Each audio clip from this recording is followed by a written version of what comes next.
Welcome to the Mobile Home Park Mastery Podcast, where you will learn how to identify, evaluate, negotiate, perform due diligence on, finance, turn around, and operate mobile home parks. And now, here is your host, the fifth largest mobile home park owner in the United States, Frank Rolfe. In 2013, we received a phone call from a writer with the New York Times named Gary Rivlin. He was writing an article on the mobile home park industry. I Googled up his name and I saw rapidly that he's very anti-business. His most recent book back then was called Broke USA, How Payday Lenders and Pawn Shops Ruined America. And I looked down the list of his other contributions to the literary world, and they were all very, very anti-business. So I said, hey, Gary, I'm looking you up right now on Google. It looks like you write nothing but negative articles on business. He said, yeah, that is kind of my forte. I said, well, if you're trying to get information that you can skew negative on the park industry, I have a better, fresher idea for you. Why don't you actually learn more about what you're doing before you write that negative article? And who knows, maybe it would be more enlightening for your readership. He said, well, how would I do that? I said, well, why don't you come out to our boot camp? We have one coming up in Florida. That would not be that far from Manhattan for you to get to. We'll give you a free ticket. And he said, okay, I'll come down and do that. So he came down to boot camp, and then he said, I want to go live in one of your mobile home parks for a week and see what it's really like. So we took a abandoned mobile home in a park of his choosing. We put in furniture from Rent-A-Center, and he lived in it for a week while walking around the neighborhood talking to people about their experience living in the mobile home park. Then the article came out in 2014, and we were absolutely amazed by all the information that it shared and all the unusual positions it took based on his past writings. This is Frank Rolfe, the Mobile Home Park Mastery podcast series. We recently unearthed the transcription of an interview I did with Gary after the article came out. And I thought it'd be very interesting to show you real life how someone who's so anti-business and was so anti-mobile home park could suddenly flip around and become positive about the industry after they actually had experienced it. So these are some of the transcriptions I wanted to read to you. So I talked to Gary on the front end about the fact that he always writes negative stuff. And this is what he tells me. He says, yes, I was writing about the Poverty Inc. industry where there's all these businesses that counterintuitively make a lot of money when people have no money. So a pawnbroker, you go to a pawnbroker if you have no cash. You go to a payday lender for short-term 2-week loans. If you have no money, but you just hope that in 2 weeks you do have it to pay it back. It wasn't a coincidence that my head was in that place and I approached you about attending one of Mobile Home U's weekends. Really, what I was thinking about that really made me want to do this story was that all these people lost their homes after 2008. There were foreclosures, 11 million or something like that in that year. So I was just wondering, where do you end up? You lose your job, unemployment had essentially doubled. Where do you end up if you can't afford your home? You can't afford your apartment. So that got me interested in trailer parks. It was just like, if you want to talk about what is going on in this country, like a downward mobility through tough economic times, I was just interested in the trailer park. To say it differently, mobile homes didn't really sit right to my construct of businesses that make a lot of money by people having no money. You need to have a few $100s or whatever to pay for a park. Yes, I was just really interested in the, shall we say, linear edges of the economy. So here we can see Gary's position. And then he proceeds on. Well, you know better than I do. There's different kinds of players in the mobile home park industry. There's a mobile home equivalent of a slumlord. I would actually lump them in with a check cashier or with a payday lender. What those businesses are about, the slumlord version, is we are going to give you as little service as we possibly can to get as much money as we can. And things like fixing leaks and that kind of stuff is just going to cost them money. So why do it if it's just going to get into your profits? I actually think there is something very corporate about the way you all approach the business that, for better or for worse, really makes it stand apart from other trailer parks. So that tells you initially what happened here, right? So he's very negative on the industry, and then we bring him to the boot camp, and he learns that we don't talk about ever being a slumlord. It's a terrible idea. In fact, the whole point of being a mobile home park owner is to operate with the focus of providing a really good value for the customer, a really good product, a nice product that you can get financing on from a large lender. So he was a little initially taken back from his original preconceived notions by when he found out that it's really a more professional investment strategy than what he thought. But then where he really turned the corner is when he went out and lived in the mobile home park for a week. So here were some of his thoughts from living in the mobile home park. It was not scary in the least. It was a little bit lonely. I think it was very quiet. Weirdly, it was kind of nice. If I walked in the back, I could have seen ducks on the lake. No, it was a pretty peaceful place. The trailer next door just happened to have those three guys who were renting it. I don't think they were paying the rent. I think someone else was, and they just put migrant workers up there. So they got up at 5 or some ridiculously early time to go to work. Plus, I didn't sleep as late as I might have wanted. You know, each trailer is more or less on top of the next. My bedroom was a few feet away from, I guess 15 feet away from theirs.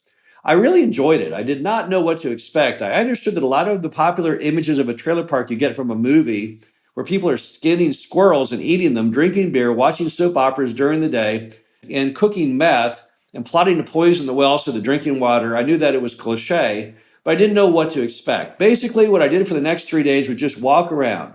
I met people, and it was really interesting to get people's stories. The first thing I noticed walking around is that I say 3/4, at least definitely over half to maybe 3/4 of the trailers were fixed up in some way, meaning they had bothered to build a little deck or put a flower garden or plant trees or have chimes or put out a sign that says Walt lives here and kind of put that thing out front. That really struck me.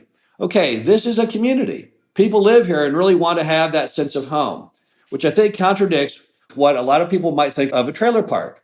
Then getting into people's trailers in one of two ways. I walked around and one of the first people I met was this retiree who'd been at Pontoon Beach, I think, since the late 1970s. She used to be a full-time worker. She worked at a clinic taking blood. The Dracula job, I think she called it. It was $285 a month for the dirt rent. She owned her unit straight out. She had a pretty new SUV, a little Honda SUV in front. She was just living the life as she knew it. She didn't have a big mortgage. She didn't have rent. She had a reasonably inexpensive small hut. It wasn't inexpensive to heat, but it was small. She was the first person I talked to, and she was I was good in her view of us struggling to pay the mortgage or on the rent every month, whereas she lived cheaply. So then he goes on, talking to another person in the park. She was working minimum wage at a bakery in town. Her boyfriend was working minimum wage, if not at Taco Bell, someplace like that, and she was pretty happy because they were paying $560 a month. They had an older trailer than I did, but it was a big one. Again, it was 3 bedrooms, 2 baths, and they had a kid. She felt safer there than she would in a really run-down apartment. So another single mom with 2 kids, 2 teenagers. She was selling crud on eBay. It gave her enough room to do that, and she was happy. Pretty much everyone I met was pretty happy. That is not only a compliment for you that they were happy with the management. I think they were just sort of happy to keep their monthly rent really low so they wouldn't have to work as hard or struggle for money every month. Another resident he talked to, they had bought, I can't remember the exact numbers, but it was a 15 or 20 grand mobile home. They bought a trailer 10 or more years ago in Pontoon Beach. Again, they just didn't want to have to work as hard. He was a salesman. A year or two after he bought the place, suddenly he just started having these terrible back problems. Here was a guy who just flew and drove. He was a traveling salesman. He had to travel all the time for his work, and suddenly he couldn't work. So for 4 years of fighting for disability and stuff, his wife, ironically enough, is a physical therapist. They had somehow survived that 4 years because they had such a relatively cheap monthly for their housing, whereas if they had been in the house they were living in prior, it would have been a disaster. Right there, they would have fallen behind on their mortgage, and then their bank would have seized it, and they would have desperately had to find some place and didn't have any income at all. So that really struck with me because they were so fortuitous. They had made this decision earlier, and it really turned out to save them a lot of heartache in their life. So you can see what happened here is that Gary went from being so negative on the product to so positive initially simply because the people were happy. They were satisfied. They were living life and enjoying it, and he couldn't make sense of that. He came into the park as a very negative anti-business person. He'd been doing articles on payday lenders and pawn shops and how cruel they were and what an endless cycle it was when you borrow from a payday lender. Now, here he is in a product where you have a company that's appealing to customers, many of which don't have a lot of income, who might use payday lenders and pawn shops, but they're offering this great product and the people are loving it. So it's very, very hard for him to write a negative article when all around him, every single person he met is very, very happy with the product. But he also, in his time of living in the mobile home park, became a big fan of the business model. I thought I would read you a couple quotes from that. Here's what Gary said. What is so fascinating about your industry, and I didn't appreciate this walking in, which is another thing I learned, is that there is a finite number of these things. In fact, arguably they are reducing because no municipality is going to have allowed more of them, and occasionally they are sold off and turned into a shopping center and all. So talk about supply and demand. I mean, how are they going to always be worth something? In a capitalist economy, there's always going to be winners and losers. There are like 10 million people on disability in this country, which means they are living on under $1,000 a month. There's always going to be a need for people to be someplace relatively safe and relatively comfortable. I'd be shocked if this wasn't a good industry in 50 years. The only thing you could change that is if suddenly there was a change in the heart with municipalities saying, you know something, what we really need in this country is more affordable housing. So we're going to allow a lot more trailer parks. But that's not going to happen, and you know that. He later went on to say, funny, as you pointed out, as I learned at your boot camp, you can get land that is outside an unincorporated area, but then it is prohibitive to put the utilities out there. So give that there's a finite number. I just have to say that this has to be a good industry. The only way to blow it is to not know what you are doing and pay too much for a trailer park because you heard someone like me say, hey, there's a finite number. Just own one and you're going to make money. Well, if you pay the right price, that's true. I'd imagine this is going to be an interesting little niche for years to come, and maybe even more so if the lifestyle choice people, the fancier, less affordable versions, really take off like I think it could. So here we have Gary Rivlin, and a writer for the New York Times who's so very negative on business, hates all of it, very anti-capitalist, suddenly falling in love with the mobile home park business. I thought it was a very, very unusual transformation and worthy of talking about here on the podcast, simply because you rarely see someone who go to such diametric opposing extremes that they come into a business as a true hater and they exit it as a true believer and a true lover. It's very, very unusual, particularly for a guy like this who writes nothing but negative articles for a career. Again, this is Frank Croft, the Mobile Home Park Mastery podcast series. Hope you enjoyed this. Talk to you again soon. Thank you for listening to the Mobile Home Park Mastery podcast. Be sure to visit us at mhpmastery.com to subscribe to the show, read our show transcriptions, and access all of our great information on mobile home park investing.